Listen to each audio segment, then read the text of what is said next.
Assalamualaikum warahmatullahi wabarakatuh. Semangat pagi dan salam sehat. Mari kita bersama-sama melawan COVID-19 dengan belajar dari rumah dan selalu mematuhi protokol kesehatan, memakai masker, jaga jarak, dan sesering mungkin untuk cuci tangan. Sebelum memulai pembelajaran hari ini, izinkan Bapak untuk memperkenalkan diri. Nama Bapak Mukhtar Wahid Haris SPD dan biasa dipanggil dengan Pak Haris sebagai guru bahasa Indonesia di SMP Negeri 1 Sangatta Selatan. Hari ini kita akan belajar bahasa Indonesia di kelas 8. Sebelum kita lanjutkan, Bapak ingin mengucapkan selamat bagi kalian yang sudah dinyatakan naik ke kelas 8. Semoga di kelas 8 ini kalian bisa semakin semangat, semakin rajin, dan pastinya selalu menjadi lebih baik, dan lebih baik lagi.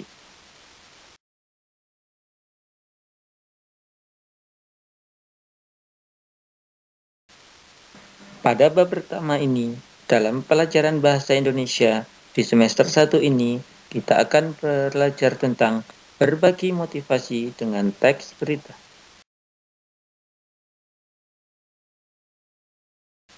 Pada kompetensi dasar KD 3.1, mengidentifikasi unsur-unsur teks berita, membanggakan dan memotivasi yang didengar dan dibaca.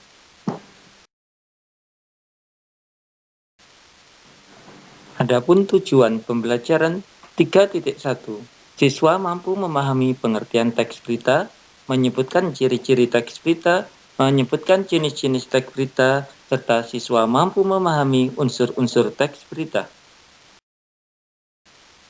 Baiklah anak-anak, sekarang kita masuk ke materi tentang teks berita. Sering kita mendengar apa itu berita, sering kita melihat ataupun menonton sebuah berita. Sekarang kita ketahui dulu apa itu pengertian dari teks berita. Berita adalah teks yang melaporkan kejadian, peristiwa, atau informasi mengenai sesuatu yang telah atau sedang terjadi. Itu adalah pengertian dari teks berita. Dan berita itu bisa kita dapatkan baik dari media massa, media elektronik, ataupun kita mendengar langsung dari seseorang. Media massa contoh seperti koran, atau lewat majalah, atau dari pengumuman-pengumuman yang ditempel di tempat-tempat umum. Media elektronik bisa melalui televisi, internet, yang sering kita gunakan saat ini. Itu adalah pengertian dari berita.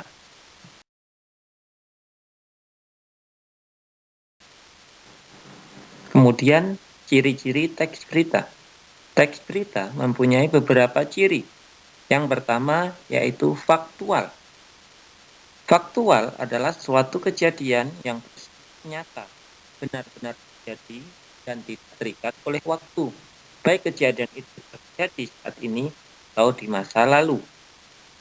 Yang kedua ada aktual. Aktual adalah suatu kejadian yang bersifat nyata dan benar-benar terjadi dan yang hangat-hangatnya menjadi pembicaraan orang banyak, bersifat kekinian atau baru.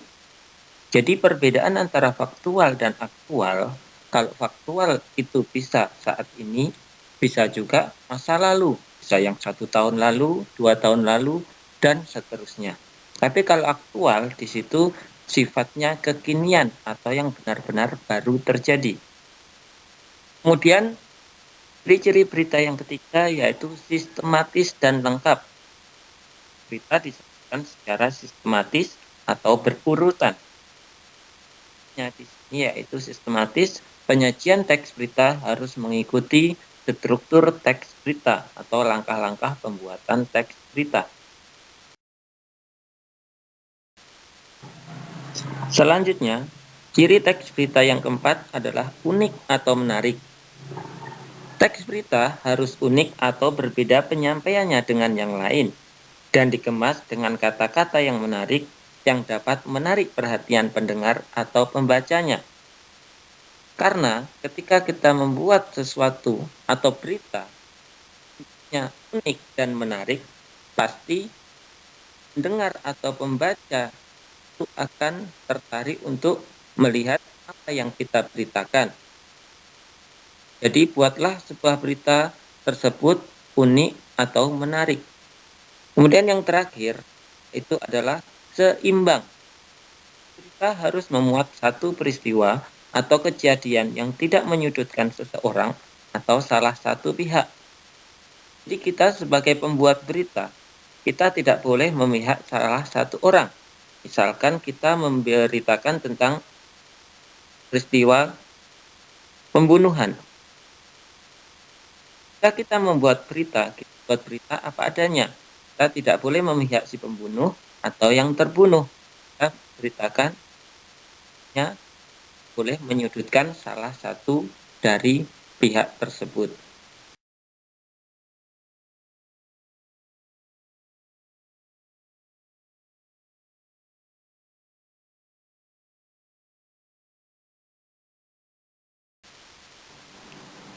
Kemudian untuk selanjutnya yaitu tentang jenis teks berita.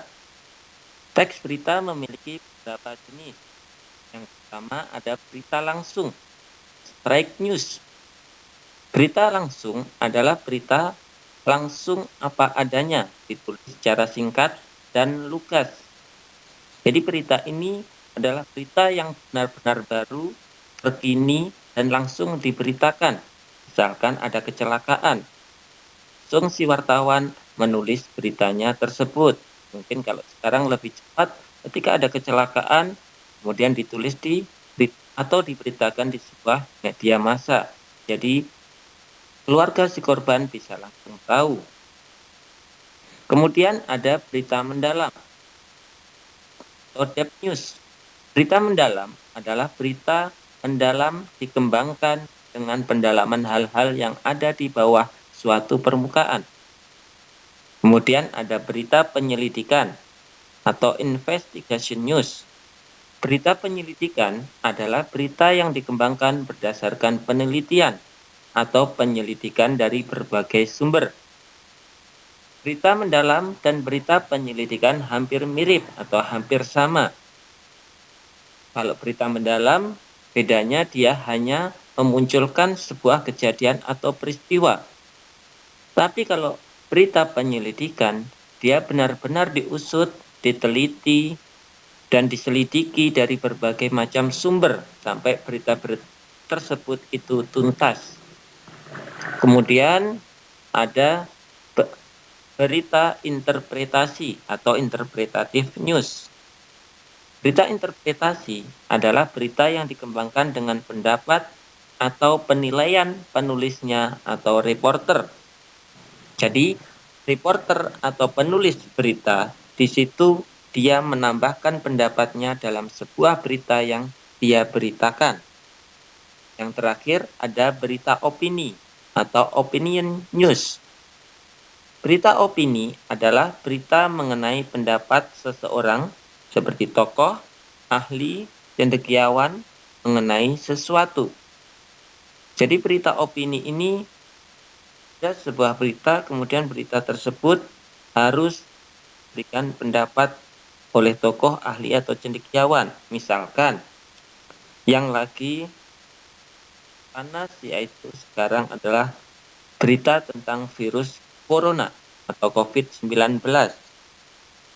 Jika wartawan memberikan berita tentang COVID-19, kemudian wartawan tersebut atau reporter tersebut atau penulis berita, dia meminta tanggapan kepada ahli tentang virus, mengenai virus tersebut. Jadi itu adalah jenis-jenis teks berita. Ada berita langsung, berita mendalam, berita penyelidikan, berita interpretasi, dan berita opini.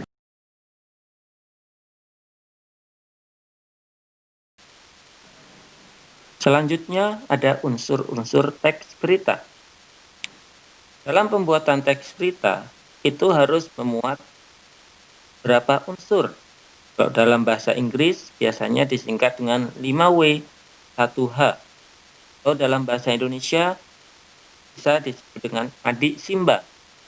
Jadi ada unsur apa, what, di mana, where, kapan, when, siapa, who, mengapa, why, dan bagaimana atau how. Itu adalah unsur-unsur berita. Ketika kita menjadi reporter atau jadi penulis berita, setiap kita mau menulis atau membuat berita, kita harus mencantumkan beberapa unsur tersebut. What menjelaskan peristiwa yang menjadi inti berita.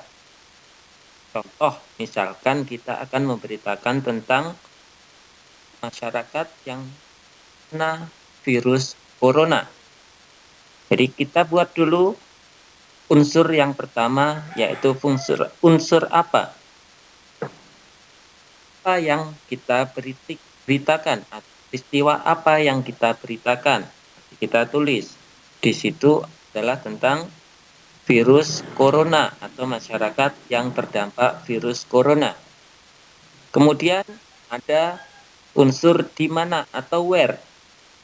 Di mana lokasi masyarakat yang kena virus corona. Jadi di mana itu menjelaskan lokasi peristiwa terjadi. Kapan atau when, jelaskan waktu peristiwa terjadi. Kapan masyarakat tersebut dampak atau terkena virus corona. Kemudian siapa atau who menjelaskan pihak yang terlibat dalam peristiwa tersebut. Jadi siapa saja di situ yang ditanyakan, siapa saja yang terdampak atau terkena virus corona tersebut. Kemudian mengapa atau why menjelaskan alasan peristiwa itu terjadi. Mengapa mereka bisa terkena virus corona? Nanti di situ akan kita jelaskan atau kita tanyakan kepada masyarakat tersebut kenapa bisa terkena atau terdampak oleh virus corona. Mungkin bisa karena masyarakatnya tidak mematuhi protokol kesehatan atau dan yang lainnya. Yang terakhir, bagaimana atau how menjelaskan prosesnya peristiwa. Bagaimana prosesnya sampai mereka bisa terdampak atau terkena virus corona. Jadi itu ketika kita menjadi reporter atau penulis berita, unsur-unsur ini harus kita cantumkan dalam teks berita tersebut atau harus kita siapkan dengan pertanyaan-pertanyaan yang ada ini. Kemudian dari jawaban-jawaban pertanyaan, unsur-unsur tersebut, jawabannya kemudian kita olah menjadi sebuah berita.